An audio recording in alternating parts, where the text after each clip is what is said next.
إن الله وملائكته يصلون على النبي يا أيها الذين آمنوا صلوا عليه وسلموا تسليما اللهم صل على سيدنا محمد وعلى آله وصحبه وبارك وسلم۔ اللہ تعالیٰ کا بے انتہا فضل و کرم ہے کہ اس نے ہمیں نبی کریم صلی اللہ علیہ وسلم کی امت میں پیدا فرمایا اور پیدا ہونے کا فخر عنایت فرمایا۔ الحمدللہ، یہ فخر عرش کے انبیاء نکلا۔ مزید بنائے کرم ہوا کہ اللہ تعالیٰ نے قرآن جیسی نعمت سے آبستہ فرمایا اور یہ اللہ کے دامن سے آبستہ فرمایا اور تجدید ایمان کے لیے ہمیں یہاں جمع فرمایا۔ انشاءاللہ العزیز اللہ تعالیٰ کی مدد سے، نبی کریم صلی اللہ علیہ وسلم کی رسالت کے فیضان سے اور یہ اللہ کی ولایت کے فیضان سے انشاءاللہ دین سیریز کو کنٹینیو کریں گے۔ آج دین سیریز میں سمجھنے کی کوشش کریں گے مقصد بیت کیا ہے۔ مقصد بیت کیا ہے؟ یاد حق علی الدوام یافت حق، اللہ تعالیٰ کو یاد کرنا، اللہ تعالیٰ کا ذکر کرنا ہمیشہ اور اس کو پانا۔ یہ جو مقصد بیت ہے اس سے مقصد حیات حاصل ہوگا جو زندگی کا مقصد ہے۔ تو اس مقصد بیت میں آج ہم ذکر کو سمجھنے کی کوشش کریں گے انشاءاللہ۔ نبی کریم صلی اللہ علیہ وسلم نے ارشاد فرمایا کہ قیامت کے دن جب کوئی سایہ نہیں ہوگا، وہاں پر صرف ایک سایہ ہوگا، اللہ تعالیٰ کا سایہ ہوگا۔ اس سائے میں 7 لوگ جمع ہوں گے۔ کتنے لوگ جمع ہوں گے؟ 7 لوگ جمع ہوں گے اللہ تعالیٰ کے عرش کے سائے میں۔ اب اس حدیث میں نبی کریم صلی اللہ علیہ وسلم 7 لوگوں میں سے کی بات بتا رہے، ایک شخص کی بات بتا رہے جو 7 لوگوں میں ایک ہوگا۔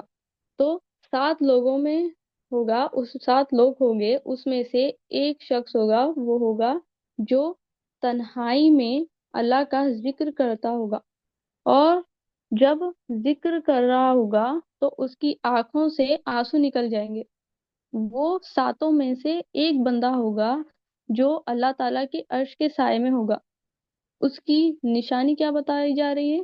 کہ وہ اللہ تعالیٰ کا ذکر تنہائی میں کر رہا ہوگا، اور خلوت میں جب اللہ تعالیٰ کا ذکر کر رہا ہوگا اس کو کوئی دیکھنے والا نہیں ہے، وہ ہے اس کا رب تعالیٰ ہے۔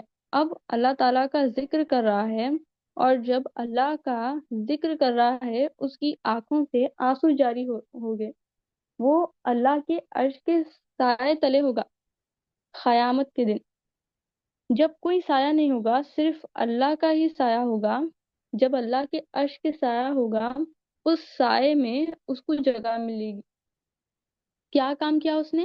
اللہ کا ذکر کیا اس نے۔ یہ کیفیت کب پیدا ہوگی؟ یہ کیفیت سمجھنے کے لیے ایمان غزالی رحمۃ اللہ علیہ عاشق کی مثال دیتے ہیں۔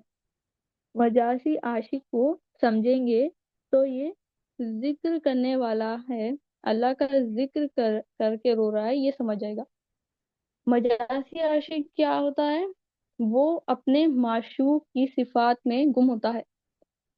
مجازی عاشق کیا ہوتا ہے؟ وہ اپنے معشوق کی صفات میں گم ہوتا ہے، اس کے معشوق کی افعال میں گم ہوتا ہے، اس کے کاموں میں گم ہوگا۔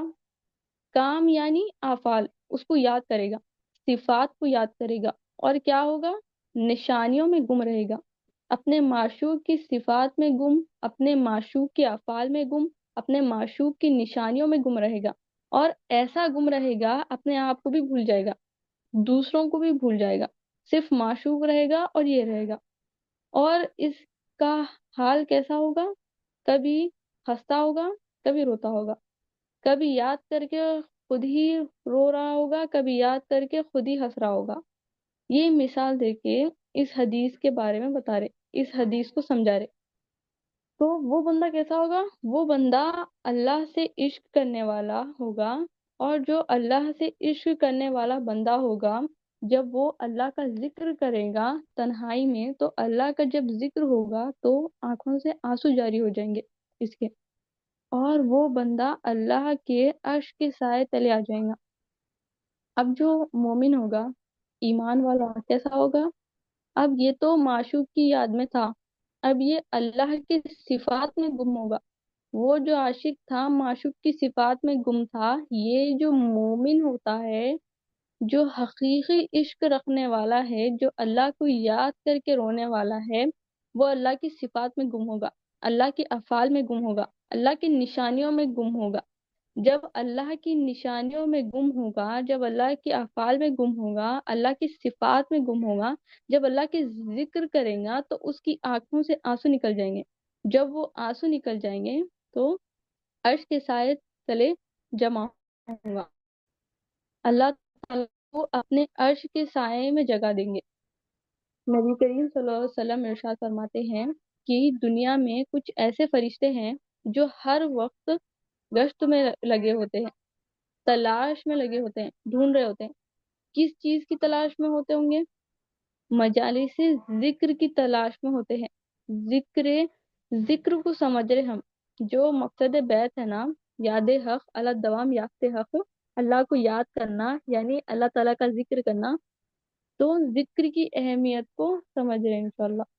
تو نبی کریم صلی اللہ علیہ وسلم ارشاد فرمائیں کچھ ایسے فرشتے ہیں ان کا کام صرف تلاش کرنا ہے۔ کیا تلاش کر رہے ہو لوگ؟ مجالس ذکر کی تلاش میں ہے، حلقہ ذکر کی تلاش رہتی ہے، کہاں حلقہ ہے کی، کہاں ذکر ہو رہا کی، کہاں مجلس ذکر ہے کی، یہ تلاش میں رہتے وہ لوگ۔ جہاں ان کو مجالس ذکر مل جاتا ہے، حلقہ ذکر مل جاتا ہے، وہ بیٹھ جاتے ہیں اور دوسرے فرشتوں کو بلاتے ہیں کہ اپنی منزل مل گئی، ادھر آ جاؤ۔ اس محفل کو گھیر لیتے ہیں اور ایسا گھیر لیتے ہیں، پروں سے ڈھانپ لیتے ہیں، اور ایسا پروں سے ڈھانپ لیتے ہیں زمین سے آسمان پر کوئی جگہ خالی نہیں ہوتی ہے، اتنے فرشتے جمع ہو جاتے ہیں۔ اور جب ذکر ختم ہو جاتا ہے تو آسمان پر واپس چلے جاتے ہیں۔ اللہ تعالیٰ ان سے سوال کرتے ہیں کہاں سے آ رہے ہو؟ حالانکہ اللہ تعالیٰ کو پتا ہے کہاں سے آ رہے ہیں، کیا کام کر رہے ہیں، وہ مقرر فرشتے ہیں۔ تو وہ کہتے ہیں محفل ذکر سے آ رہے ہیں، حلقہ ذکر سے آ رہے ہیں، وہاں پر کیا ہو رہا تھا؟ تو فرشتے عرض کریں گے اے بارک تعالیٰ، بندے تجھے یاد کر رہے تھے، تیری تعریف کر رہے تھے، تیری حمد کر رہے تھے، تیری بڑائی کر رہے تھے۔ اللہ تعالیٰ فرمائیں گے اور کیا کر رہے تھے؟ وہ تیری جنت کے طلبگار تھے، دعائیں کر رہے تھے۔ اللہ تعالیٰ ارشاد فرمائیں گے کیا ان لوگوں نے میری جنت کو دیکھا ہے؟ فرشتے کہیں گے اے بارک تعالیٰ، ان لوگوں نے تیری جنت کو نہیں دیکھا۔ اگر وہ میری جنت کو دیکھ لیتے تو کیا ہوتا؟ تو اگر وہ تیری جنت کو دیکھ لیتے تو تیری پناہ سے طلبگار ہوتے۔ اللہ تعالیٰ فرماتے وہ پناہ کس لیے مانگتے میری؟ تیرے دوزخ سے پناہ مانگتے، تیری پناہ میں اس لیے آ جاتے تاکہ تیری دوزخ سے بچ جائے۔ تو اللہ تعالیٰ ارشاد فرمائے کیا ان لوگوں نے میری دوزخ کو دیکھا ہے؟ دوزخ کو تو نہیں دیکھا ہے ان لوگوں نے۔ اگر میری دوزخ کو دیکھ لیتے تو وہ صبح شام استغفار میں لگے ہوتے۔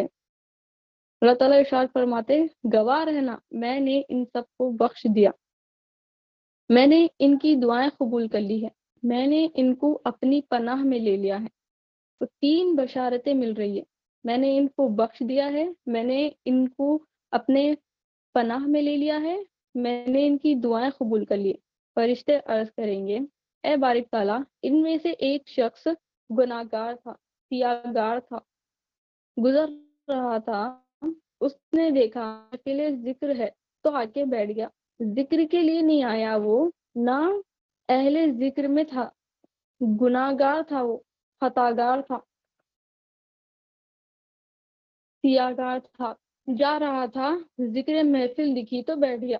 اللہ تعالیٰ ارشاد فرمائے تم گواہ رہنا میں نے اسے بھی بخش دیا۔ یہ ایسے لوگ ہیں ان کی صحبت میں بیٹھنے والے بدبخت نہیں ہو سکتے، یہ میرے ذاکرین کی محفل ہے، ان کی صحبت میں بیٹھنے والا بدبخت نہیں ہو سکتا۔ اب وہ بدبخت تھا مگر اب یہاں بیٹھ گیا، اب وہ سعادت مند ہو گیا۔ تو یاد حق کیسا ملتی ہے؟ نسبت سے ملتی ہے، نسبت سے ذکر ملتا ہے، ایک تنہائی کا ذکر بھی مل جاتا ہے اور ایک محفل کا ذکر بھی مل جاتا ہے نسبت سے۔ نسبت سے تو بیٹھے ہیں ہم، تو کس کی نسبت سے بیٹھے ہیں؟ اولیاء اللہ کی نسبت سے بیٹھے ہیں۔ اب وہ اولیاء اللہ کی نسبت سے نبی کریم صلی اللہ علیہ وسلم کی نسبت ہے، نبی کریم صلی اللہ علیہ وسلم کی نسبت سے اللہ تعالیٰ کی نسبت ہے۔ تو ذکر کیسا مل جاتا ہے؟ نسبت سے مل جاتا ہے۔ اب قرآن سے دیکھتے ہیں ہم سورہ منافقین آیت نمبر 9۔ بسم اللہ الرحمن الرحیم۔ اے ایمان والو، تمہارا مال اور تمہاری اولاد تم کو اللہ کے ذکر سے غافل نہ کر دے، اور جو ایسا کرے گا تو ایسے ہی لوگ نقصان اٹھائیں گے۔ اللہ تعالیٰ کیا فرما رہے؟ تمہارا مال، تمہاری اولاد اللہ کے ذکر سے غافل نہ کر دے۔ مال سے کیسا غافل کر دے؟ مال کو معبود بنا لیتے، اولاد کو معبود بنا لیتے۔ جب آپ معبود بنا لیتے ہیں تو اللہ تعالیٰ سے غافل ہو جاتے ہیں۔ جس کو معبود بنا لیے اس کی طرف متوجہ ہو جاتے ہیں۔ معبود نہیں بنانا ہے، معبود صرف اللہ تعالیٰ ہے۔ جس کو معبود بنا لیے اس کی طرف متوجہ رہتے ہیں۔ پر تو معبود سے عشق ہوتا، ہم رسول اللہ صلی اللہ علیہ وسلم سے عشق کرتے ہیں، کیوں کہ اللہ کے رسول ہے۔ ہم اولیاء سے محبت کرتے ہیں، یہ کیوں؟ کیونکہ یہ اللہ کی اولیاء ہے۔ ہم ماں باپ سے محبت کرتے ہیں، کیوں؟ نبی کریم صلی اللہ علیہ وسلم اور اللہ تعالیٰ کا حکم ہے ماں باپ سے محبت کرنا۔ ماں باپ سے محبت، اولیاء سے محبت اللہ تعالیٰ کے حکم سے کر رہے ہیں۔ تو یہ محبت اولیاء اللہ کے لیے، یہ اللہ کی عشق ہے۔ ماں باپ کو دیکھنا ہے اس نیت سے، خانہ کعبہ کو دیکھنے سے بہتر ہے۔ ماں باپ کو اس نیت سے دیکھنا خانہ کعبہ سے بہتر ہے۔ تو بات کیا ہے؟ اب یہ رکاوٹیں کب آئے گی؟ اللہ تعالیٰ کے ذکر سے غافل کب کر دے گی؟ اللہ تعالیٰ کو الہ نہیں دیکھ رہا، کسی اور کی طرف متوجہ ہو رہا، مال غافل کر دے رہا، اولاد کو دیکھ رہا، اس سے میری طاقت ہے۔ اولاد سے کیسی طاقت ہوگی؟ اس کی طاقت اللہ سے ہے۔ نبی کریم صلی اللہ علیہ وسلم ارشاد فرماتے ہیں، ذاکر اور غیر ذاکر کی مثال دیتے ہیں کہ مثال ایسی ہے کہ ذاکر کی مثال ایسی ہے کہ مردوں میں ایک زندہ۔ اب کئی لاشیں ہیں، کئی لاشوں میں ایک انسان زندہ ہے، یہ ذاکر کی مثال ہے۔ تو ہمیں چاہیے کہ ہم صرف اللہ تعالیٰ کو معبود دیکھنا اور اللہ تعالیٰ کا ذکر کرنا۔ ہم اور دوسروں کو معبود دیکھ لیے تو اللہ تعالیٰ کے ذکر سے غافل ہو جاتے۔ تو اسی سے میں اپنی بات کو ختم کرتی ہوں اور اللہ تعالیٰ سے دعا کرتی ہوں کہ جو کچھ بھی کہا گیا سنا گیا عمل کی توفیق دے، کہنے والے کو بھی عمل کی توفیق دے اور سننے والے کو بھی عمل کی توفیق دے۔ ہر دور کے عمل میں اخلاص عطا فرما، اسے قبول فرما اور اس میں جو بھی گناہ ہے اسے معاف فرما دے مولا۔ ان اللہ و ملائکتہ یصلون علی النبی یا ایھا الذین آمنوا صلوا علیہ وسلموا تسلیما۔ اللہم صلی علی سیدنا محمد وعلی آلہ وصحبہ وبارک وسلم۔